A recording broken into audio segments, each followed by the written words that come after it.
Lori here. I'm back to do my December part 2 reading wrap up. You will notice my backdrop has changed pretty dramatically. I've just been fixing my room for the past couple of days, and this is going to be my new filming setup. If you've been with me for a while, this was my filming setup a couple of years ago, and then I changed it. But I hope you guys like it.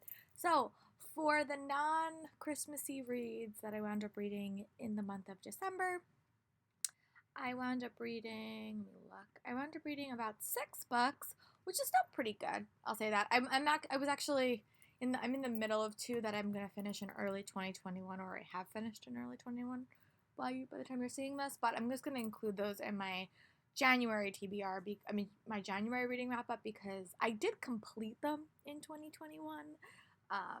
So yeah, I'm just going to do that. But I also did wind up getting up to 200 reads read. Well, 208 reads read in 2020, which is awesome. So go check out my stats video and all my other Bookmas related videos where I wrap up the year and I keep filming for the year. And yeah, so the first book that I wound up finishing in this thing was actually a nonfiction read, and it's called Melania and Me.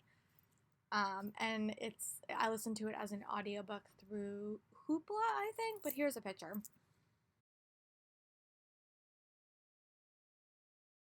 Of Trump-themed reads that I was dying to read. Last month I read the Bob Woodward books. This month I read this book. I don't have any other Trumpy-themed books on my reads, but these were just point of views I was interested in. I never rate nonfiction. I thought it was interesting. You never know if it's true or false, but I just thought it was an interesting read, and it definitely kept me reading. I really liked the persons who wrote her point of view. I thought it was an interesting look at the Trump world during the 2016 presidency. So I thought it was interesting. Yeah. And I really like the audiobook. She actually reads it. And I tend to like when memoirs are read by the person. I just feel like it just adds a little bit something more to the story. But I really enjoyed it. So yeah. The next book I read was actually a 2021 release that's coming out in early 2021, and that's You Have a Match by Emma Lord. Here's a picture.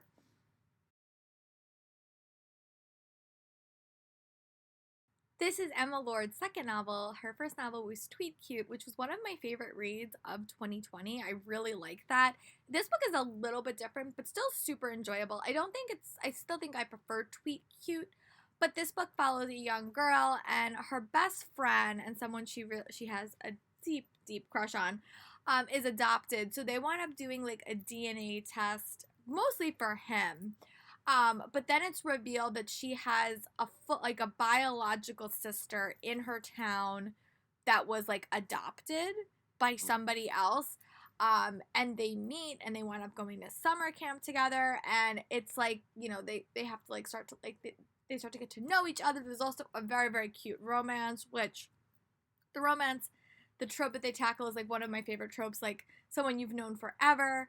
I thought the camp was super fun. I worked at a summer camp for like 3 to 4 years, like a sleepaway camp, and I just found it to be fun. I thought the mystery was fun. It definitely wasn't my favorite, contemporary read ever, but I just thought it was cute. It definitely reminded me of The Parent Trap, which is in the little summary. I really liked it. I thought the mystery was really unique and really different, why she was given up for adoption. I thought that was fun. So the ending was really, really fun, and I'm really happy that I read it. I think I'm going to an event with her in January, but I also definitely want to reread Tweet Cute this year for sure. But yeah, if you're looking for something that kind of is a little bit like The Parent Trap, with a fun blast from the past romance and just a fun learning how to be sisters with somebody, it was really interesting, and I really enjoyed it, and I wound up giving it 4 stars for review. This book I read is also another 2021 release that's coming out shortly. I think this one's coming in February, but it's The Project by Courtney Summers. Here's a photo. I know Sadie Took the World by Storm a couple of years ago, and I think that book is more my taste. I did like this one, but it basically follows this young girl, or not young girl, I think she's out of college by now, but basically her sister winds up getting sucked into this cult, and she winds up getting involved in this cult when the newspaper she works on is trying to break a story about this cult maybe being involved in the death of some people. It was, I felt seduced by this read. Like, I think that was the point. Like, you follow two characters. You follow the younger sister and the older sister as they have their time in the cult. The one hard thing about this book was I felt like at some point the girls' point of views just became so similar. It was hard to identify who was who. And I think that was sort of the point at the end of the day. But for me, it was just a little bit confusing. But I liked it. It really looked at like a cult and how that can really affect a person. The mystery, I felt like I figured out the mystery pretty early into the story, but I did enjoy it, and I definitely want to read Sadie. She has a lot of other books out. She definitely writes hard-hitting books. There's definitely like other like trigger warnings in this. There's definitely talk of abuse. I think there's like, you know, cult. Obviously, this is a cult. But I found it interesting. I don't think it was my favorite. I think that it was like more like a 3.5, 4-star read. But it was a very hard hitting read, and especially with the fallout of the NXIVM cult and those documentaries I watched this year, I found this book interesting. I actually have a couple of more cult books on my TBR that I want to read this year. But this one was pretty fun. I liked it. I definitely want to go back and read Sadie at some point though. So I liked it. 4 stars. Check it out when it comes out in February, and let me know your thoughts. There is Shine by Jessica Jung. This is the book written by a K-pop star, and it basically follows Rachel as she is set to become or possibly become a K-pop star, and follows her in her first couple of years in the system that gets you K-pop stars, which is Shing, where she has to dance. You know, she's from America, but she's living in Korea. For her dad's work, but ultimately becomes because of her, because she wants to do this. She wants to become a K-pop star. I really liked it. I felt like it was sort of like an A-list novel, or like a novel that had like a lot of drama, but it was just fun, and I think I learned a lot about K-pop. I really don't watch K-pop or listen to K-pop, but I think it's an interesting system. When I was reading this book, it reminded me a lot of like the gymnastics world in like other countries, like in Russia or China, where it's really a system. But I did like that they talked a lot about, you know, a female person in the K-pop world and how that's different from a male role. There was a romance that I really liked. It was enjoyable. I felt like I was reading like a fluffy contemporary, but it did definitely hit on some harder topics. I liked how she was actually in that world. I also like how romance was not necessarily what I expected, but it was enjoyable, and I really can't wait to see what happens in the next book, because this book kind of set it up. But yeah, I liked it. I wound up giving it 3 stars, and I would definitely read more by this author in the future. The next book is another contemporary, and that is Chasing Lucky by Jenn Bennett. I have read all of Jenn Bennett's reads at this moment, except for her first one, which is called I think it's called Anatomy of a Heart. I haven't read that one yet. I think it's night owls in like Canada. But this one got pushed so many times. It's supposed to come out in May, and then it was supposed to come out in like May, and then it was supposed to come out in August, and then it got pushed to November. But this follows a young girl named Josie, and she is a photographer. And she's been running with her mom, like kind of going to a bunch of different towns. But when her grandmother decides to go on like a peace treat, like the Peace Corps for a year, they have to return to town and take care of the family bookshop, and she winds up finding her old best friend named Lucky, and something happens. Lucky is known as a bad boy, and he winds up taking the fall for something that Josie did, and it kind of sets them on that. I really liked this one. I liked how her characters always have such interesting hobbies. Again, I'm a big fan of Blast from the Past romance. I think it gives you a lot more to like dive into for the characters. So I was here for this one. I don't think it's my favorite of them, but I definitely like the small town read. And she writes very compelling characters and compellers that are dealing with a lot, like, you know, they're thinking about their future, and You know, Josie wants to be a photographer because her dad's a photographer. She wants to go stay with her dad. She wants some more consistency than her mom can offer her. But then you also have the small town politics of being like not from this town, but still everyone knowing your business. So I liked it. I wound up giving it 4 stars, and I'm excited to see what Jen Bennett's writing next. And the next book I'm going to chat about in this video is Girl in the Witch's Garden, which is by Erin Bowman. This is about a girl named, let's make it her name, Piper, and her dad is super sick, so she winds up going to live with her grandmother and her mom for the summer. And she winds up realizing, one, that everyone thinks the Mallory estate is haunted. She does not think that. But when she gets there, things are not exactly what she anticipated. Her mom is fostering these 4 to 5 kids, three kids, which she really was not expecting. Her mom is horrible in this book. Like, her mom's really mean. You'll learn why at the very end of it. But it also has some magical elements to connect. Like, all the kids that her mom has adopted have powers, because there's something at the heart of this secret garden that will, if you get this thing, it turns you immortal. And since Piper's dad is dying from cancer, that has motivated Piper to try to find it. And then Piper realizes she may not be as normal as she thought she was. It was a very, very fast-paced read. It kind of reminded me a little bit of the Ally Carter book I read earlier in the year, and I like them both. I think I like this one a little bit more because I really felt connected to the side characters. That one was like Batman meets Annie, and this is just a secret garden retelling. But I really enjoyed it. I'm unsure if we're gonna get like a second book in this series. Definitely left it open. So I wish we had a little bit more time with them. And that the world was a little bit more expanded, but I wound up enjoying it, and I gave it 3.5 stars for review. And then the next book I'm going to talk about is definitely one of my most disappointing books of the year. That's The Queen's Assassin by Melissa De La Cruz. I really struggled with this one, and I didn't know if it was because I was reading it like when I wasn't interested in it, or if I just didn't like it.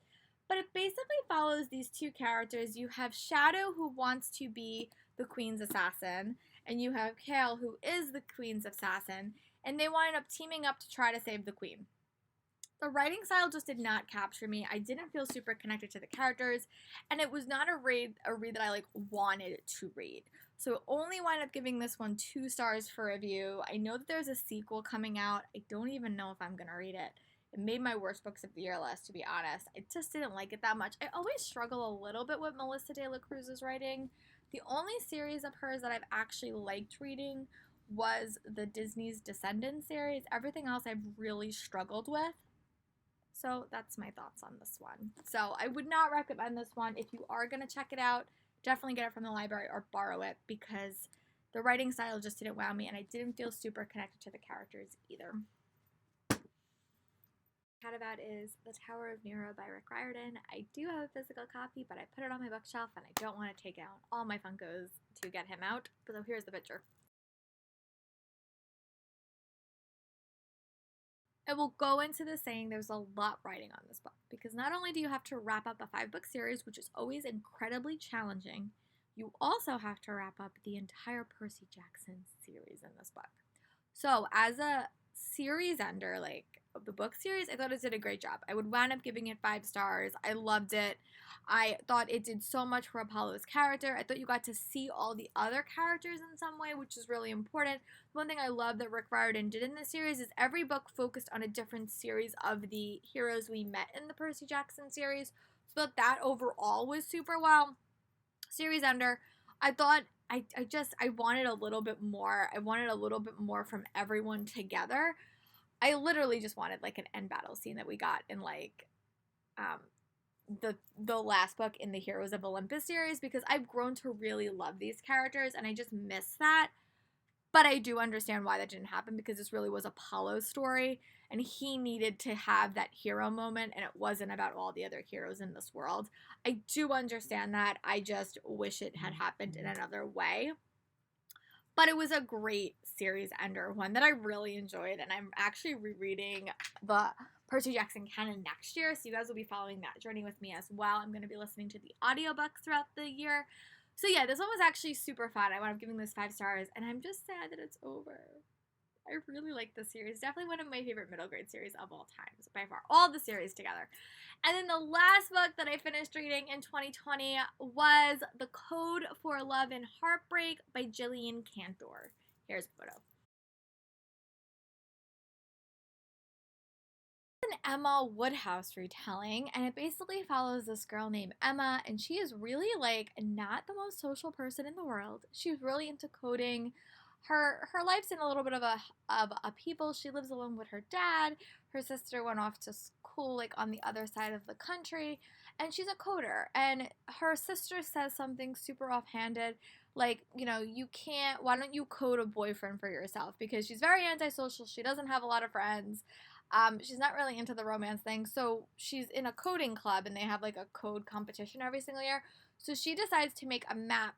An app for matchmaking, and you use math to kind of find someone's perfect relationship, and it kind of sets itself on that path. I will say it's super cute.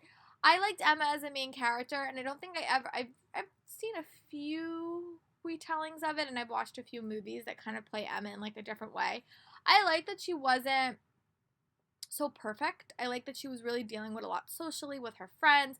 The friend dynamics in this story was also super interesting to me because you really could see how she wanted friends, but it just didn't come easy to her. I like the romance. The romance was not a shock, but it just was fun. It was cute. I really like the side characters in this story. I would love if maybe we get like more stories about these characters. I don't know what the retellings would be. Like you had like a Harriet main character, which I really liked, and it was a really, really fun story. And it just put a smile on my face. This was like the last book I finished in 2020, and I really liked it. So I would definitely check out more by her in the future. I looked her up, and I think she wrote mostly adult novels, but I really like this one. So that is all the books that I read in 2020. I was in the middle of reading The Lost Book of the Way by Magnus, not by Magnus Chase, by Cassie Clare and Wesley Chu, and I was also in the middle of reading The King's Traitor by Jeff Wheeler. Those will count for my January wrap-up, but I hope you guys are staying safe and being well. Let me know in the comments what was your favorite book of the month. For me, it was probably a 3-way tie between Chasing Lucky, You Have a Match, and Tower of Nero. Those I really enjoyed, and Code for Love and Heartbreak. I actually had a really good reading month. There was no book that like stood out other than the Tower of Nero as like the best book. But all of them were super good reads, and I definitely hope you check out the project and You Have a Match when it comes out in early 2021. Bye, guys!